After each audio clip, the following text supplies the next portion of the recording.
Mesdames et messieurs, bonsoir. Bienvenue dans le journal de PPACI TV. Voici ce qui fait l'actualité de ce jour. Une décision courageuse du tribunal administratif de Ziguinchor dans l'affaire Ousmane Sonko. Le PPACI toujours aux côtés des familles des détenus politiques. 17 octobre 2021, 17 octobre 2023. Le Parti des peuples africains Côte d'Ivoire, PPACI, a 2 ans jour pour jour. Quels sont ses acquis et défis à venir? Un élément de la rédaction. Le Parti des peuples africains Côte d'Ivoire célèbre aujourd'hui ses 2 ans. Happy, happy, happy birthday. 1 year older. Happy birthday.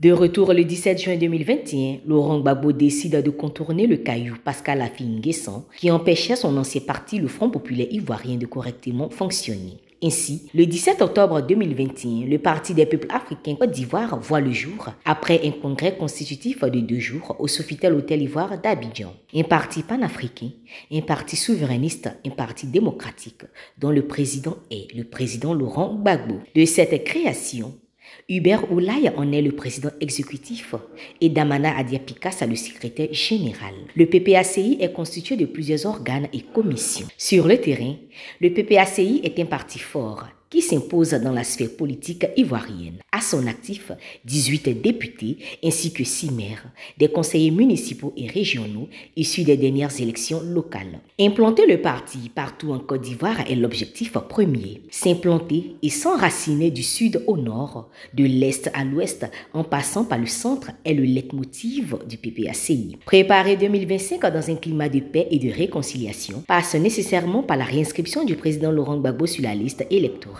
Pour ce faire, le PPACI entend se donner les moyens humains, intellectuels et juridiques pour y arriver. Ce 2e anniversaire est donc pour le Parti des peuples africains Côte d'Ivoire l'anniversaire de la maturité. Joyeux anniversaire à la direction du PPACI, aux militants et militantes, aux sympathisants, à tous les militants de base qui, comme le dit le président Laurent Gbagbo, sont le maillon essentiel de notre beau parti. En avant pour la libération entière de l'Afrique et de la Côte d'Ivoire. Happy birthday au Parti des peuples africains Côte d'Ivoire. L'opposant sénégalais Ousmane Sonko et ses partisans sont heureux. Un juge du tribunal de Ziguinchor a annulé sa radiation de la liste électorale de son pays. C'était le 12 octobre. Sylvain Lobo. La persévérance dans la lutte pour ses idées finit toujours par payer. L'opposant sénégalais Ousmane Sonko vient de remporter une importante victoire dans l'affaire qui l'opposait à la justice de son pays. En effet, un juge du tribunal de Ziguinchor a annulé la décision de sa radiation de la liste électorale. Et si cette décision est maintenue, Ousmane Sonko pourra récupérer les formulaires devant servir à recueillir les parrainages à sa candidature aux élections présidentielles de février 2024 au Sénégal. En Côte d'Ivoire, l'on espère que la décision du magistrat sénégalais sera une source d'inspiration pour ses homologues ivoiriens qui se laisseront visiter par Thémis, le dieu de la justice. Les juges ivoiriens feront donc droit au président Laurent Gbagbo dans la soi-disant affaire de braquage de la BCEAO. Il faut noter que la décision du juge ivoirien dans cette fameuse affaire a écarté momentanément le leader du PPACI des scrutins passés, puisque radié des listings de la commission électorale indépendante, la CEI, de Kubert Koulibaly. Les avocats du président Gbagbo, dans la fameuse affaire de braquage de la BCEAO, ont introduit un recours pour que le droit soit réellement dit. Pour l'heure, le président Laurent Gbagbo affirme avec force et conviction qu'il se battra pour sauver son honneur bafoué par une justice aux ordres de l'exécutif ivoirien. Le ministre Issa Malik Coulibaly, président de l'inspection générale du PPACI, a accordé une interview à la chaîne française Monde Afrique le vendredi 13 octobre 2023. L'inscription du président Laurent Gbagbo sur la liste électorale et le combat de la réforme de la commission électorale indépendante étaient les sujets abordés. Un élément de la rédaction. Après la décision prise par la direction et les militants de faire de l'inscription du président Laurent Gbagbo sur la liste électorale la priorité des priorités lors du secrétariat général extraordinaire le 30 septembre 2023, le ministre Issa Malik Coulibaly, président de l'inspection générale du PPACI, a porté cette information sur le plan international. Profitant de son séjour privé en Europe, le proche collaborateur du président Laurent Gbagbo a saisi cette perche pour partager la vision du Parti des peuples africains Côte d'Ivoire. Il a accordé une interview à Monde Afrique, une des chaînes étrangères les plus suivies partout dans le monde, le vendredi 13 octobre 2023. Une occasion pour le ministre Issa Malik Coulibaly de revenir sur ce point très important pour le PPACI. Nous sommes un pays où, au dernier recensement général de la population et de l'habitat, nous avons 30 millions environ d'habitants. Sur ces 30 millions, vous avez 6 millions d'étrangers. Nous devons donc avoir une liste électorale de 12 millions et demi d'électeurs. Nous sommes à 8 millions environ d'électeurs inscrits. Ça veut dire qu'il y a beaucoup d'électeurs qui ne sont pas sur la liste électorale. Et l'enrôlement qui a été fait avant les élections visait à enrôler 5 millions de nouveaux électeurs, et notamment les jeunes, les nouveaux majeurs. À la fin des courses, c'est que 500 000 électeurs nouveaux qui ont été inscrits, et justement, il n'y avait pas beaucoup de jeunes parmi ces 500 000 électeurs nouveaux. Donc cet enrôlement n'a pas marché.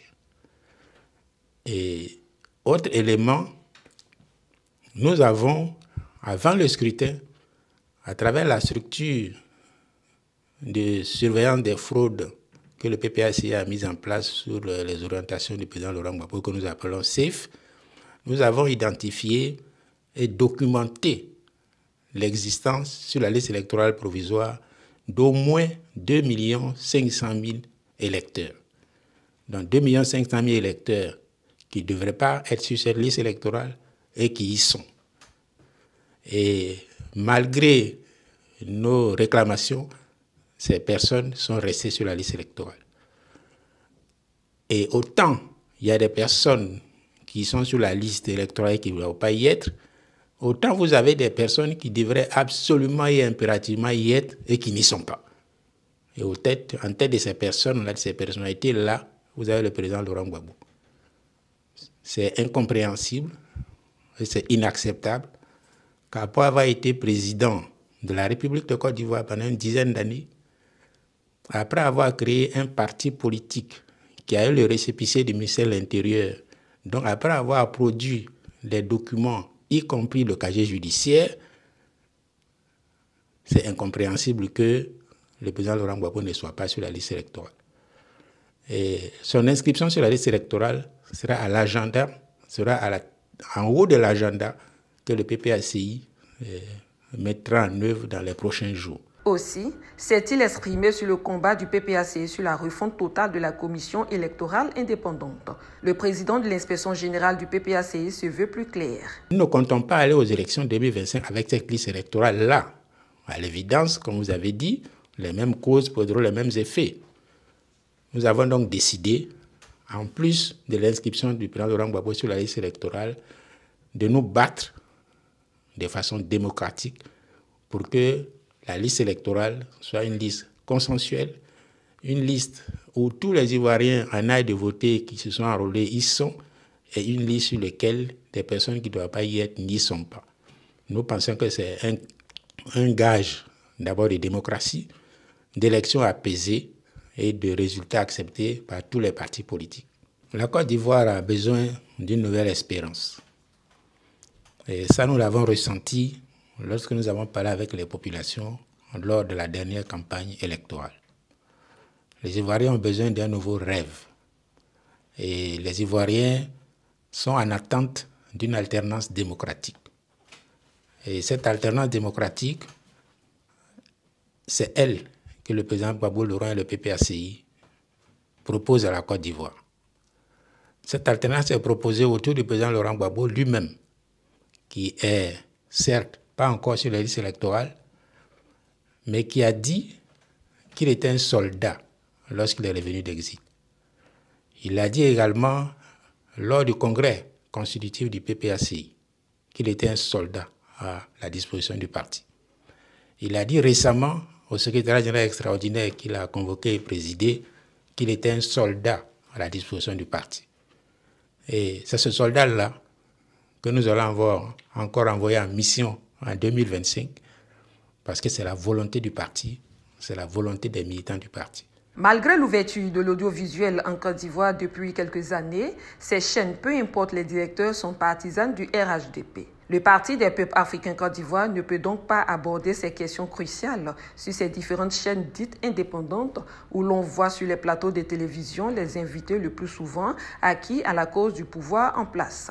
Hormis les journaux proches de l'opposition qui subissent l'injustice du fait de leurs sanctions chaque fois, la page du parti et PPACI TV, la Web TV, sont donc les deux véritables canaux de communication. C'est pourquoi communiquer sur cette chaîne est on ne peut plus salutaire pour porter la voix du parti partout dans le monde où besoin se fait sentir. Depuis le lundi 16 octobre, la Côte d'Ivoire a un nouveau Premier ministre en la personne du ministre-gouverneur Robert Begré-Mambé. Françoise Rabé. Rien de nouveau en Côte d'Ivoire. Depuis ce lundi 16 octobre, Robert Begré-Mambé, ministre-gouverneur du district autonome d'Abidjan, député depuis 2021, vainqueur aux dernières élections municipales à Sangon, aujourd'hui nommé Premier ministre. Comme nous avons eu l'habitude de le dire, il n'y a plus personne à nommer au RHDP. Et le président Alassane Ouattara sait récompenser ses hommes fidèles. Car fidèle parmi les fidèles, Robert Begré-Mambé, transfuge du PDCI-RDA, ex-président de la commission électorale indépendante, à qui il est reproché d'avoir inclus de manière frauduleuse plus de 429 000 électeurs sur la liste électorale et ils y sont toujours, se retrouvent à la primature. Les Ivoiriens, au lieu d'un gouvernement de raison, doivent s'attendre à un gouvernement de récompense. Alassane Ouattara place ses hommes forts à la tête des institutions. L'image la plus parlante et récente est celle de la nomination de la ministre Kandia Camara comme sénatrice et présidente du même Sénat devant des sénateurs qui se sont battus malgré l'adversité pour gagner dans les différentes circonscriptions électorales. La nomination du ministre Robert Begré-Mambé ouvre ainsi toutes les plaies de la crise post-électorale des Ivoiriens. Quelle destination pour le Premier ministre Patrick Achi? Le Parlement ivoirien est doté de 2 chambres depuis 2016. Ce sont le Sénat et l'Assemblée nationale. Si les populations sont habituées à l'Assemblée nationale, ce n'est pas forcément le cas pour le Sénat. Les précisions avec Ange Abraham. Créé par la Constitution du 8 novembre 2016, le Sénat est une institution parlementaire de la République de Côte d'Ivoire. Il est la chambre haute du Parlement, aussi appelée deuxième chambre, en raison de ce qu'elle vient toujours en appui à une première chambre, qui est la chambre basse du Parlement, à savoir l'Assemblée nationale. Comme l'Assemblée nationale, le Sénat vote les lois et contrôle l'action du gouvernement. Selon les informations reçues, un sénateur est payé à plus de 2 200 000 francs par mois pour un budget global de fonctionnement de l'institution qui s'élève à 3,375 milliards de francs CFA. Le Sénat ivoirien compte 99 sénateurs, dont 66 élus et 33 nommés par le chef de l'État pour un mandat de 5 ans. Que pensent les Ivoiriens de l'institution? Que signifie sénateur au juste? Je veux savoir que signifie au juste.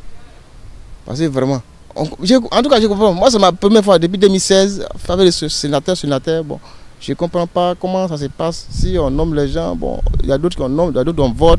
Genre comme c'est une élection présidentielle, on ne sait pas. Je ne sais pas quoi il faut dire. Donc, bon, je demande au gouvernement de nous expliquer un peu le pouvoir. Voilà.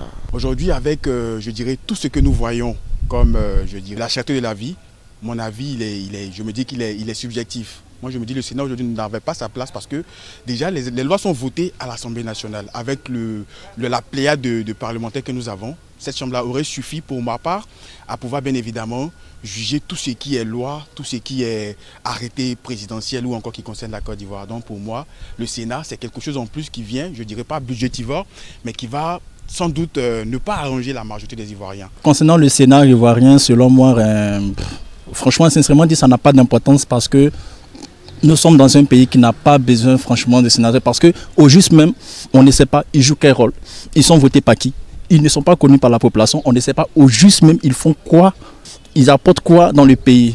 Si au moins que le gouvernement pouvait nous dire, bon franchement que voilà que le Sénat il joue tel rôle, ils apportent ceci, ils font ceci, là au moins on sait au juste ils servent à quoi. Sinon, sincèrement dit, à mon niveau, ici en Côte d'Ivoire, le Sénat n'a pas du tout d'importance. Vous savez, nous avons déjà le Parlement, qui est l'Assemblée nationale, qui a à peu près le même rôle que le Sénat. Donc moi, je ne juge pas utile d'avoir encore le Sénat en Côte d'Ivoire ici, avec tout ce que nous disons en ce qui concerne la cherté de la vie et bien d'autres. Donc pour moi, le Sénat n'a pas sa place d'être ici. Nommée par le chef de l'État, Mme Kandia Kamsoko Kamara a été élue à la tête du Sénat le 12 octobre dernier à Yamoussoukro, succédant ainsi à Aoussou Jano. Aujourd'hui, quand on voit l'élection de Kandia Kamara à la présidence du Sénat ivoirien, pour ma part, c'est une question de redevance, c'est une question de loyauté, je dirais comme ça. Aujourd'hui, c'est parce que le président Alassane, il se dit qu'il est redevable à Kandia Kamara qui a été loyal, qu'il lui donne cette place-là. C'est vrai, c'est une personne comme tout autre qui est douée de raison et encore d'intelligence. Mais moi, j'aurais souhaité, vu que je ne suis pas d'avis pour qu'il y ait le Sénat, mais j'aurais souhaité dans le cas contraire, qu'on puisse donner ça à une personne, en tout cas, qui a les compétences. Aujourd'hui, en Côte d'Ivoire, il est remarqué qu'aujourd'hui, on donne des postes d'institutions à des personnes qui ne méritent pas. Ça, c'est mon avis. Je ne suis pas dans la polémique. Mais je me dis, ça aurait été souhaitable qu'on donne ça à une personne qui, bien évidemment, connaît les lois, qui connaît la Côte d'Ivoire. C'est vrai, aujourd'hui, on a le regretté Francis Vaudier qui n'est plus, mais qui a formé des personnes qui pouvaient tant bien que mal pouvoir mener à bien cette chambre-là, qui vient en second au Parlement. Donc c'est mon avis. Franchement, selon moi, cette élection est carrément et quasiment inutile.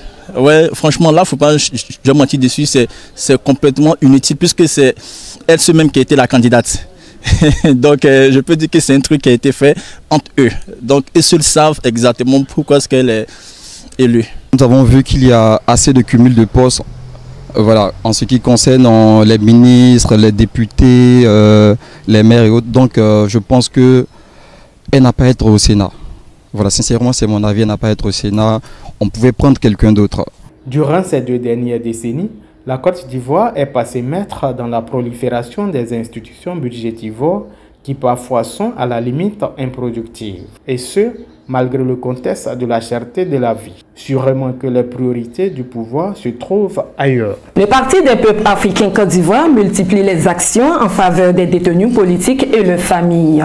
Le dimanche 15 octobre dernier, le secrétaire général adjoint en charge des détenus politiques, Patrice Coutet, a visité plusieurs familles. Plus de détails avec Kevin Kobenan.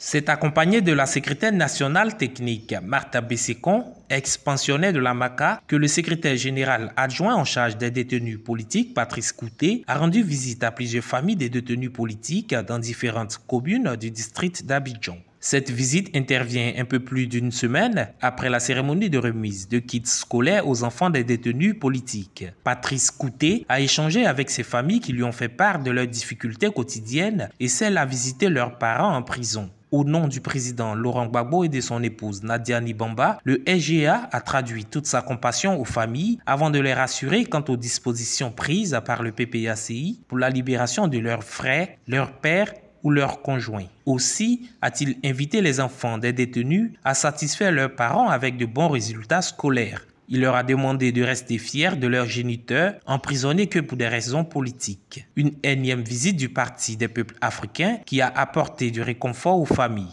Ça fait la 3e fois que les gens du président Laurent Gbagbo viennent nous saluer. Voilà.